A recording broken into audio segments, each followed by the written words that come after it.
Director of Systems Engineering for Middle East with Fortinet. Mr. Bjorn started his career in Helsinki, Finland with Stonesoft Corp, where he held several positions from 2000 to 2005, including network security specialist in Finland and China, pre-sales consultant in Switzerland and the Middle East. Mr. Bjorn graduated from the University of Joensuu at Ortola College, where he received a vocational qualification in Business Information Technology, specialization in IT support at Hinula Institute.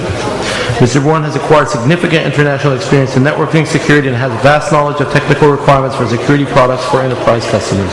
Please welcome Mr. Bjorn, and for more information about him, check out your program guide. Thank you.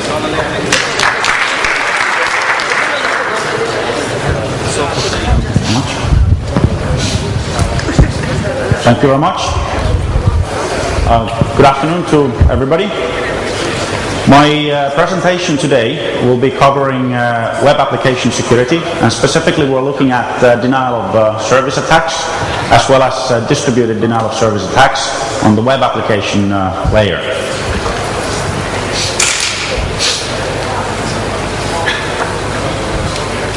Let's see if I can get this working. Yep, looking good. As a brief introduction to who Fortinet is, what we do. We're a security company. We're purely focused on security. Obviously, the most common product that everybody probably has heard from Fortinet is the UTM product FortiGate. But we do have several other products. We have offices around the globe, including several offices in the Middle East. If we look at the security scene, and we're looking at denial of service attacks and distributed denial of service attacks. This is something that goes back quite a bit time.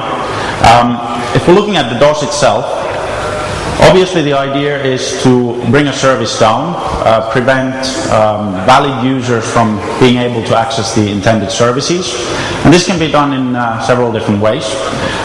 We can, for example, send data to a service or a server that would cause it to crash, or perhaps bring wrong state information or change routing information in the environment.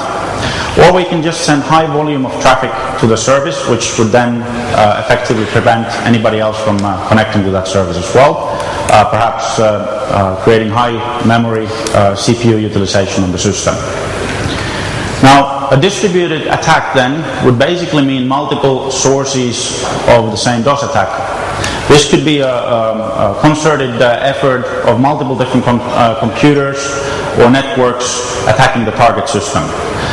The purpose here is not necessarily to gain access to the system itself, but the idea is purely to prevent anybody else from accessing the valid service. If we're looking at the DDoS attacks, we can classify these into several different groups. First of all, we have the volumetric attacks, which are usually network layer attacks. We're talking about different types of floods, SYN floods, UDP floods, ICMP floods. The purpose is purely to fill up internet pipes and overload the actual applications that are being targeted.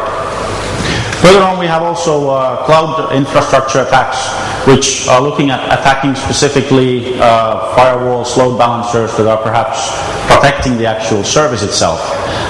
These kind of situations, the attack can actually cause quite a huge magnified impact on the service itself. It might bring additional services down, not just the one that was initially targeted. And finally, what we have is the application layer attacks. What we see is that the attackers are moving also up on the stack, and they're targeting applications specifically. Attackers are looking at ways to find out and detect what type of queries sent to the server would actually cause the most intensive CPU load or memory consumption on the server side, what type of request would take the longest time to actually get a reply from the server itself.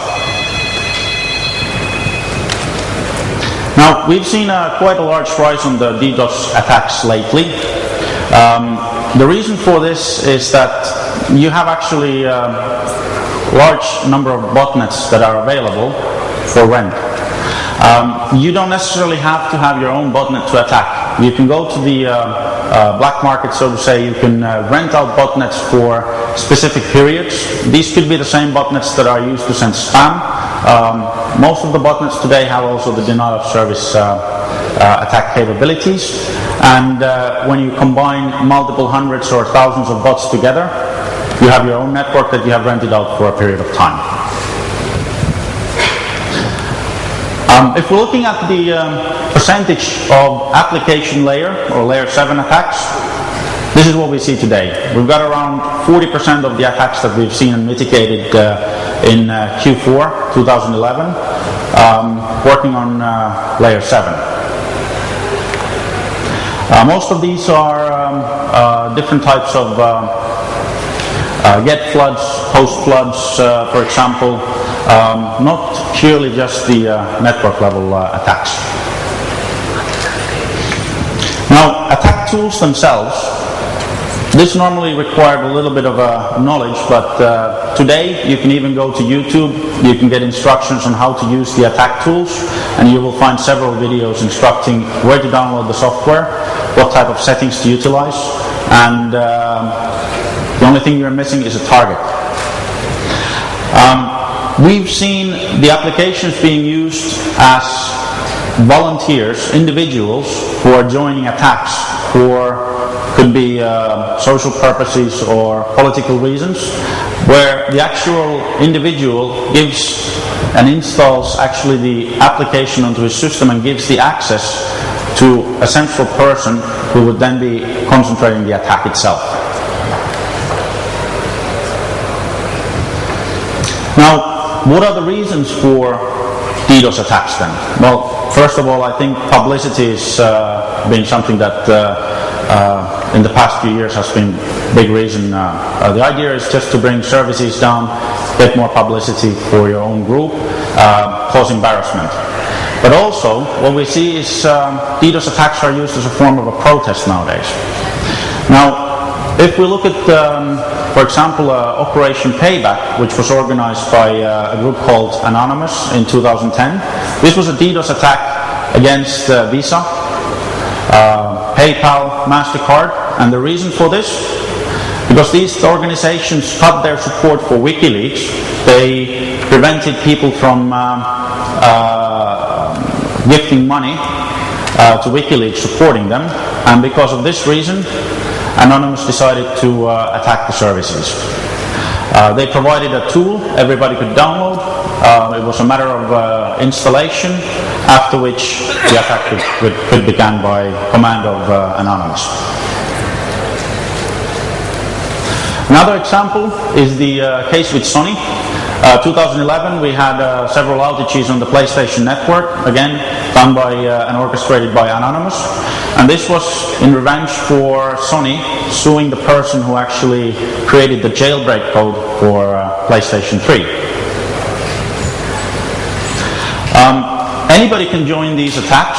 Anonymous provides software downloads from the forums, which means we can have quite a large number of attackers in a group, and there is no monetary gain for each individual.